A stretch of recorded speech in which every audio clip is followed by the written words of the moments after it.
Congratulations on your choice of a wood-burning stove from Niebe. Your new stove is a very effective heating appliance and is made to burn cleanly and attractively.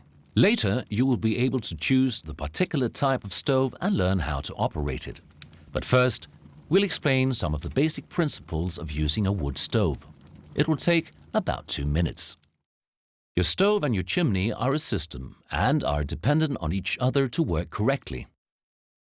The single most important part of this system is the chimney, because it works like a motor when you light your stove. In order to do this, the chimney must be heated, which in turn creates the draft to provide a continuous supply of oxygen to the fire in the stove.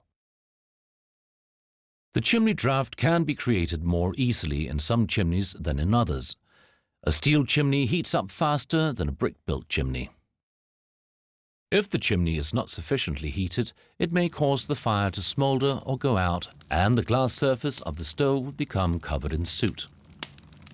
Therefore, the lighting phase, in effect the heating of the chimney, is of the utmost importance and will take different lengths of time depending on the conditions.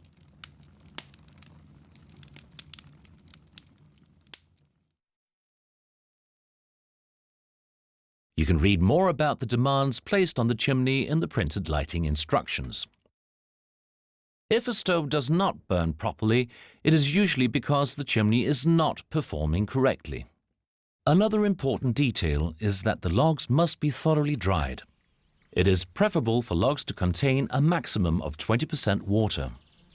A prerequisite for thoroughly dry wood is that it is stored in the right conditions and not, for example, on the ground under a tarpaulin. Storage should be airy and roofed.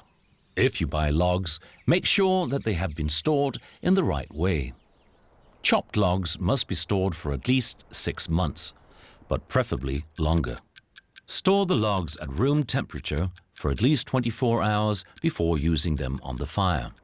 A sign that your logs are damp is that the ends of the logs will bubble and hiss. Another sign is that the stove is sooted and the smoke from the chimney is black. At complete combustion, only wavering air can be seen coming from the chimney. The printed information about lighting gives tips on how to control the moisture content of your wood. Now you can select your stove type and get an exact description of the best way to light your stove. Good luck!